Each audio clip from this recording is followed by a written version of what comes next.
जय हिंद बच्चों, आप सभी का स्वागत है बायोलॉजी के इस दूसरे पार्ट में। तो कल हम लोगों ने लाइव सेशन में देखा था कि पोषण क्या होता है और पोषक तत्व के बारे में हम लोगों ने चर्चा किया था। ठीक है, तो आज का जो हमारा सेशन है वह है टाइप्स ऑफ न्यूट्रिशन। ये बायोलॉजी के फर्स्ट जो चैप्टर है जैव प्रक्रम पोषण उसका है। ठीक है, तो आज हम लोग देखने वाले हैं पोषण के प्रकार। ठीक है, तो बच्चों आप लोग को पता होगा कि पोषण जो होता है वो मेनली दो प्रकार के होते हैं। ठीक है, कितने प्रकार के होते हैं? दो प्रकार का। एक का नाम है आपका स्वपोषण, स्वपोषण, और एक का नाम है परपोषण। ठीक है, यानी मेनली पोषण टू टाइप के होते हैं।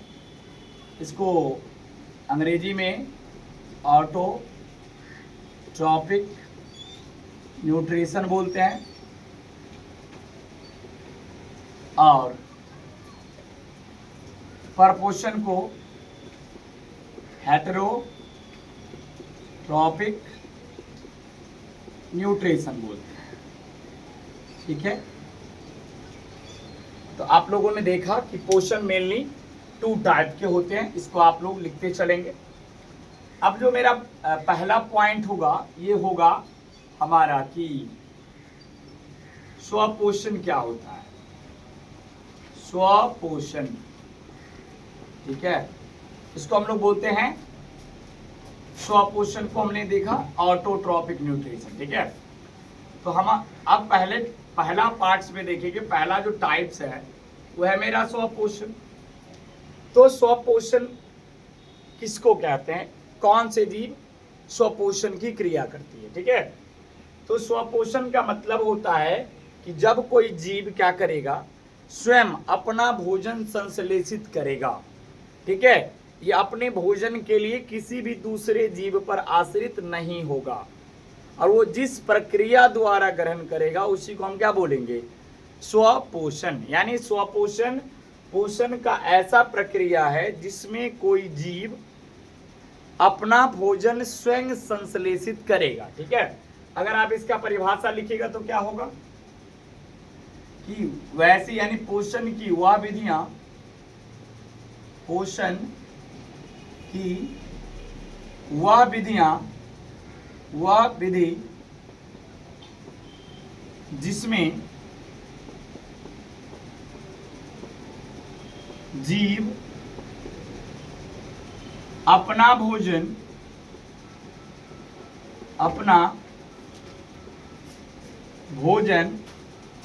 स्वयं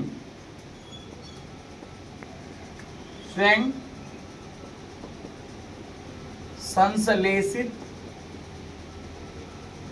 करता है, अर्थात अपने भोजन के लिए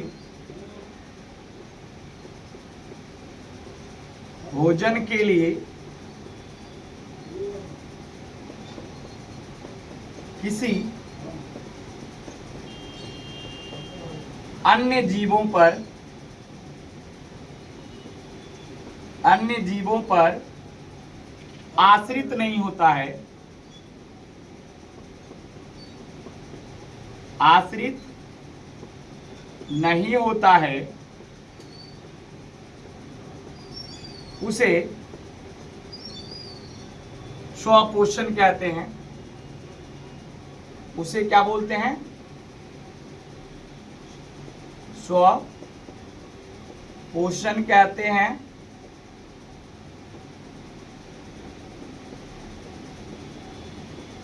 तथा इसमें भाग लेने वाले जीव को, इसमें भाग लेने वाले जीवों को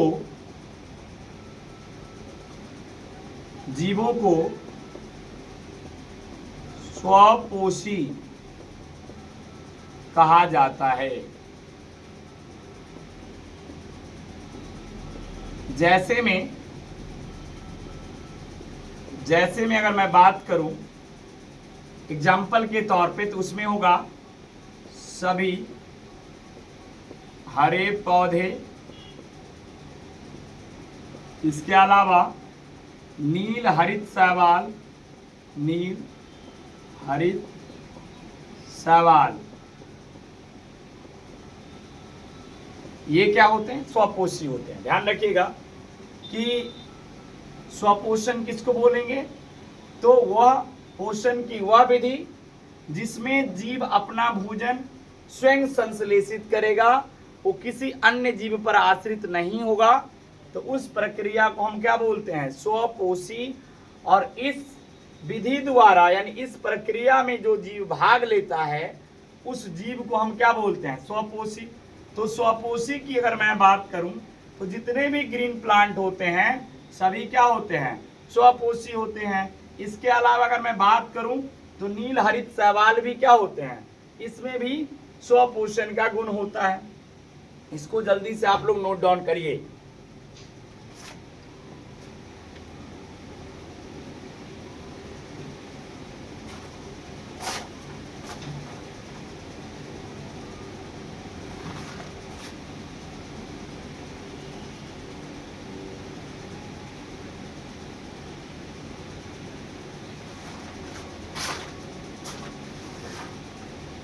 तो चलिए नोट डाउन कर लिए होंगे, ठीक है।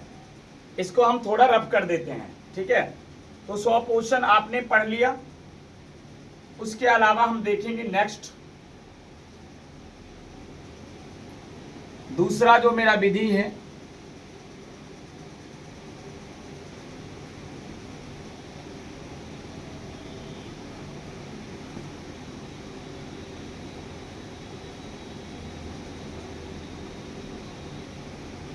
चलिए नेक्स्ट जो है हमारा दूसरा जो प्रकार है वो है परपोषण।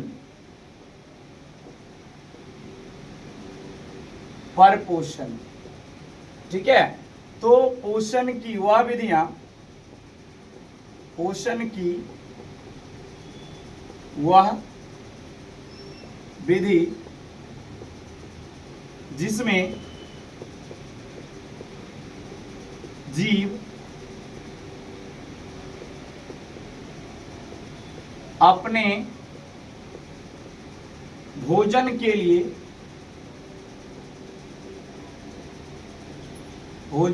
लिए अन्य जीवों या स्रोतों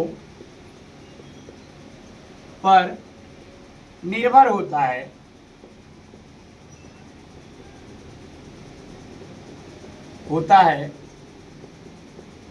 उसे परपोषण कहते हैं।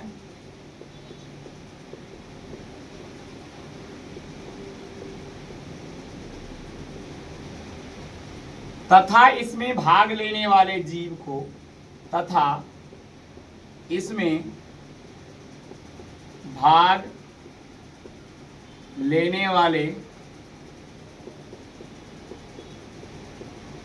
जीवों को परपोषी कहते हैं।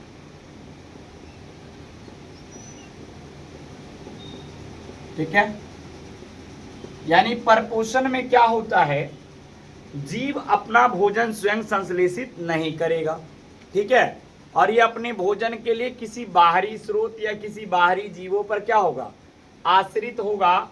तो हम उसको क्या बोलेंगे, उसको बोलेंगे हम लोग परपोषण। ठीक है, और इसमें जो जीव भाग लेगा उसको हम क्या बोलेंगे, परपोषी। ठीक है, ये बात आप लोग ध्यान रखेंगे। अब हम देखेंगे परपोषण जो है आपको 3 प्रकार का होता है। ठीक है, क्या होता भाई, जो परपोषण होता है, परपोषण मुख्यतः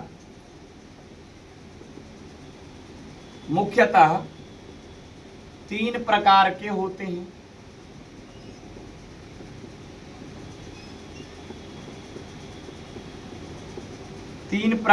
होते हैं। पहला अगर मैं बात करूं तो पहला होता है मृत जीवी पोषण, दूसरा है आपका परजीवी पोषण,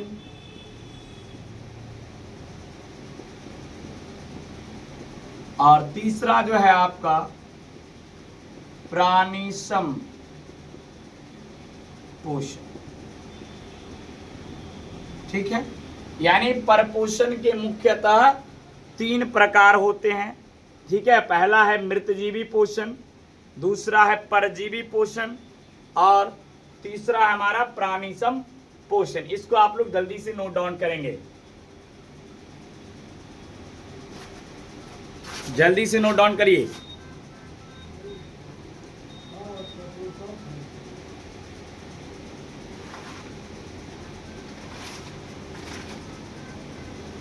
तो हम पहला टाइप की बात करूंगा, मृत, नाम से स्पष्ट है, मृत जीवी पोषण। ठीक है, अगर मैं पहला टाइप की बात करूं, मृत जीवी पोषण,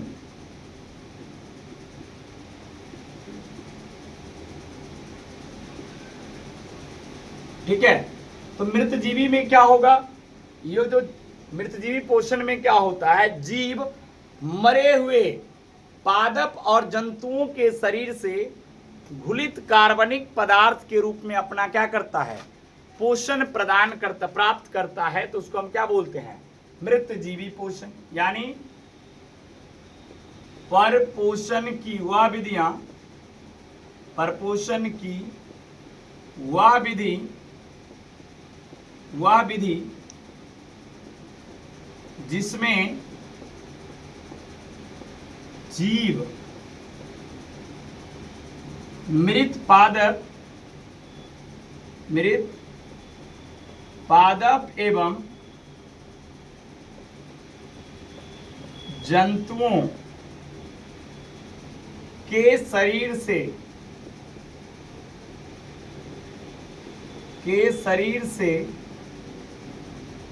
अपना, मृत पादप और जंतुओं के शरीर से अपना भोजन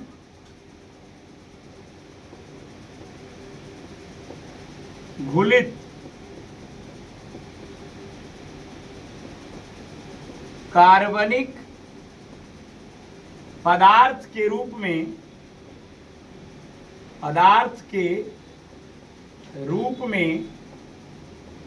ग्रहण करता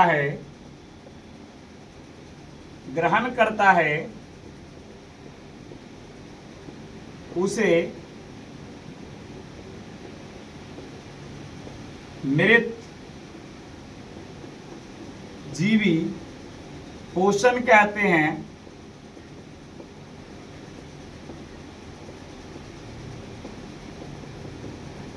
इसमें भाग लेने वाले जीव को, इसमें भाग लेने वाले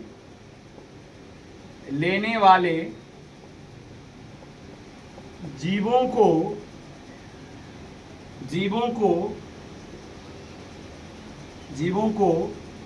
मृत जीवी कहते हैं।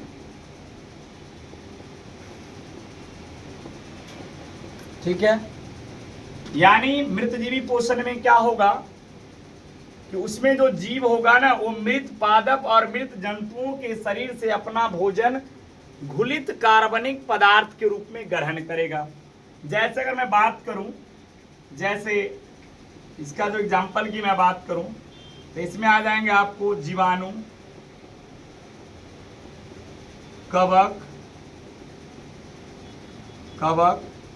तथा कुछ प्रोटोजोआ,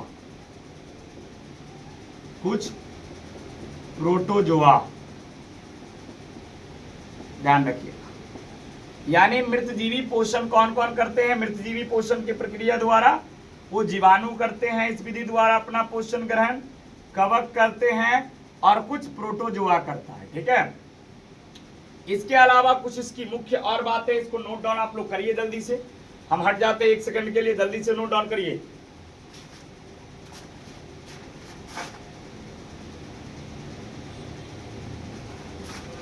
हाँ, बहुत लोग कह रहे हैं नीचे कट रहा है कुछ बात, ठीक है।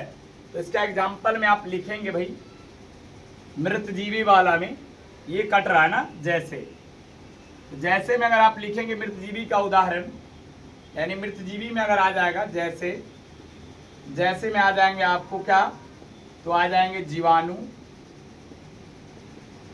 और कवक तथा कुछ प्रोटोजोआ, कुछ प्रोटोजोआ, ठीक है। ये आपका मृतजीवी का उदाहरण है। यहां तक जल्दी से आप लोग नोट डाउन करेंगे, ठीक है। चलिए, मृतजीवी से कुछ और बातें हैं, मैं बता देता हूं। ये जो मृतजीवी होते हैं इसको अपघटन यानी अपघटक भी कहा जाता है। जैसे अगर मैं बात करूं, नोट में आप लोग लिखेंगे, नोट में, यानी जीवाणु, जीवाणु और कवक, जीवाणु और कवक, कवक को क्या बोलते हैं, अपघटक, अपघटक भी, अपघटक कहते हैं, अपघटक भी कहा जाता है। अब भाई आप लोग बोलिएगा कि सर ये अपघटक का मतलब क्या होता है। तो जो जीव अपघटन की क्रिया करता है, जो जीव क्या करता है, अपघटन की क्रिया करता है। अब आपके सामने एक और प्रश्न आ जाएगा कि सर अपघटन किसे कहते हैं। तो इसको चलिए समझते हैं कि अपघटन क्या होता है ना। इसको जल्दी से आप लोग नोट डाउन करेंगे। चलिए, तो हमारे सामने एक नया प्रश्न आ गया कि भाई जीवाणु और कवक को हम अपघटक कहते हैं। ऑब्जेक्टिव में आएगा आपको कि अपघटक किसको कहते हैं, तो ऑप्शन में या तो जीवाणु होगा या नहीं तो कवक होगा, ध्यान रखिएगा। अब हमारे पास प्रश्न, ये मुख्य प्रश्न आते हैं कि अपघटन किसको कहते हैं।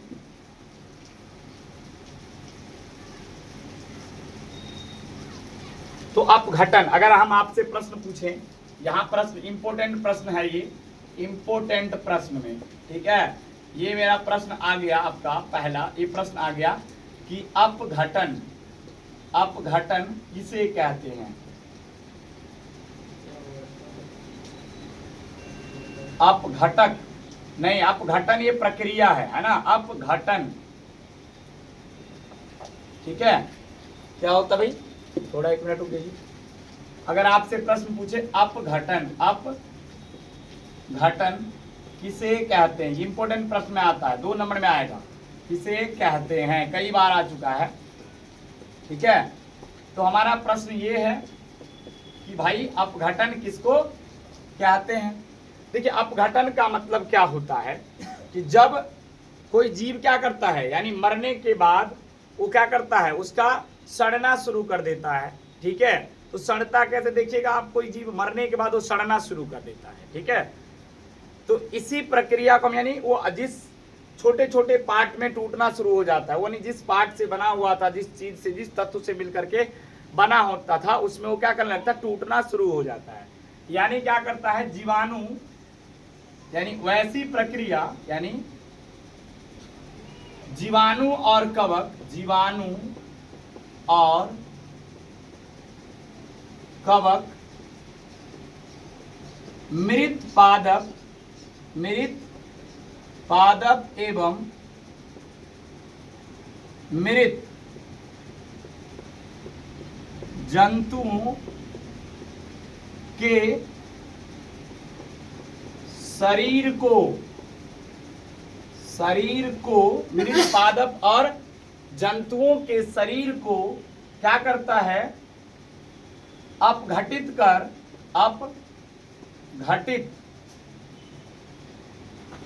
अपघटित कर, यानी तोड़ कर, क्या अपघटित कर मतलब तोड़ना, ठीक है। अपघटित कर उसे पुनः उनके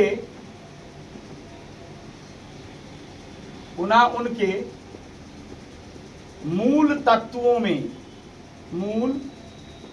तत्वों में परिवर्तित कर देता है,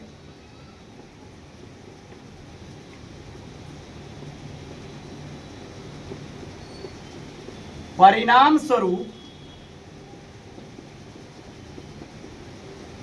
स्वरूप जो गैस उत्पन्न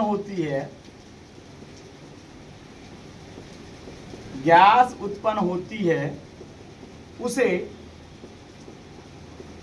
वायुमंडल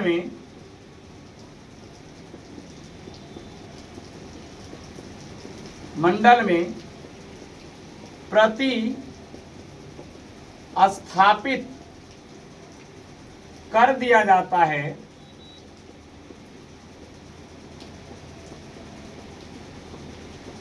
तथा ठोस पदार्थ मिट्टी को प्राप्त हो जाता है तथा यह प्रक्रिया इस सारी प्रक्रिया को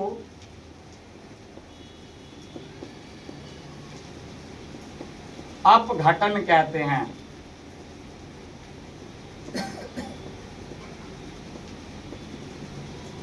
तथा यह प्रक्रिया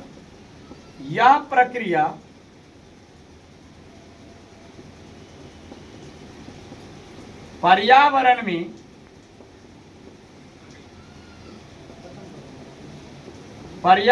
में निरंतर चलती रहती है। ठीक है, तो अगर आपको अपघटन के बारे में अपघटन का मतलब क्या होता है? जब कोई जीव मर जाता है तो उस पर कवक और जीवाणु क्या करता है? उसके शरीर को तोड़ना शुरू कर देता है, और तोड़ना शुरू करता है जिसके कारण क्या होता है? वो जिस तत्व से मिलकर के बना होता है उसी तत्व में क्या हो जाता है? परिवर्तित हो जाता है। और इस प्रक्रिया के दौरान जो गैस बनता है ना, गैस उत्पन्न होता है, वो हमारे वायुमंडल में चला जाता है, और जो ठोस पदार्थ बनता है वो मिट्टी को प्राप्त हो जाता है। और मिट्टी में प्राप्त होने के बाद क्या होता है? चलती रहती है। ठीक है भाई, इसको देख लिया करिए, हर्षी दीर्घी को, चलती रहती है। ठीक है, यानी ये अपघटन की प्रक्रिया जो है हमेशा निरंतर इस पर्यावरण में चलता रहता है, ताकि पर्यावरण क्या रहता है? यानी पूरी तरीके से बैलेंस बना रहता है। ठीक है, तो ये आप ध्यान रखिएगा, ये जो आपको 2 नंबर में पूछा जाएगा, इसको आप लोग नोट डाउन कर लीजिए। ठीक है, अगला देखते हैं भाई। एक टाइप और पढ़ लीजिए। ठीक है, उसके बाद हम नेक्स्ट टॉपिक जो है आपको अगले पार्ट्स में पढ़ाएंगे।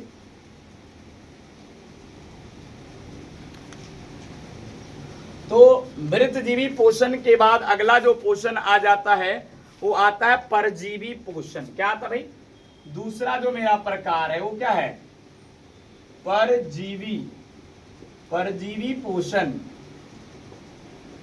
इसमें क्या होता है?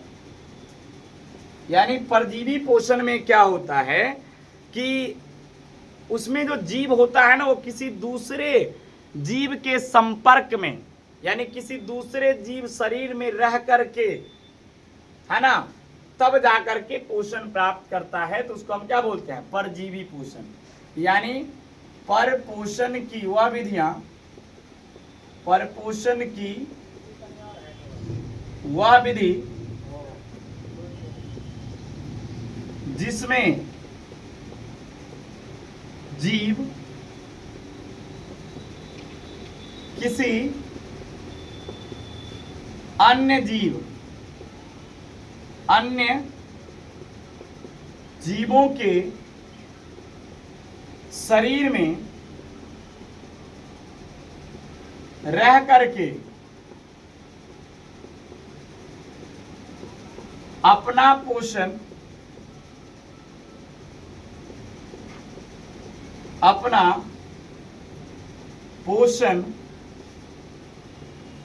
प्राप्त करता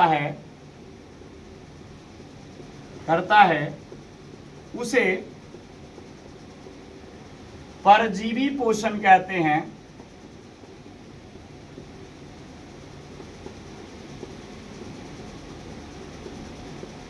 तथा इसमें भाग लेने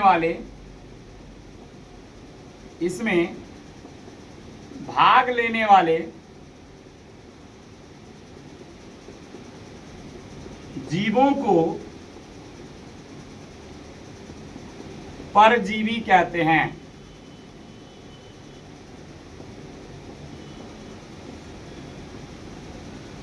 जैसे मैं अगर बात करूं, तो अगर मैं बात करूं एग्जाम्पल के तौर पे, इसमें आ जाएगा गोल कृमि, फीता कृमि, गोल कृमि के बाद फीता कृमि, उसके बाद आ जाएगा आपका अमरबेल इत्यादि। ठीक है, यानी या तो किसी दूसरे जीव के शरीर में रह करके अपना पोषण प्राप्त करेगा, या किसी दूसरे जीव के संपर्क सतह में आकर के उसके संपर्क में रह करके पोषण प्राप्त करेगा, तो उसको हम क्या बोलेंगे? परजीवी पोषण। ठीक है, तो जल्दी से इसको आप नोट डाउन करिए। और आज का सेशन यहीं पे जो हम क्या करते हैं, समाप्त करते हैं। उसके बाद हम आपको नेक्स्ट पार्ट में जो है एक और इसका प्रकार रह गया है प्राणिसम पोषण, उसको डिटेल में देखेंगे और उसके बाद हम आगे वाले टॉपिक को स्टार्ट करेंगे। अगर आप हमारे इस चैनल पे नए हैं तो इस चैनल को सब्सक्राइब करें और दोस्तों में भी शेयर कर दे। ये जो आपका जो सूर्योदय बैच का साइंस का बायोलॉजी का दूसरा पार्ट था। जय हिंद, जय भारत।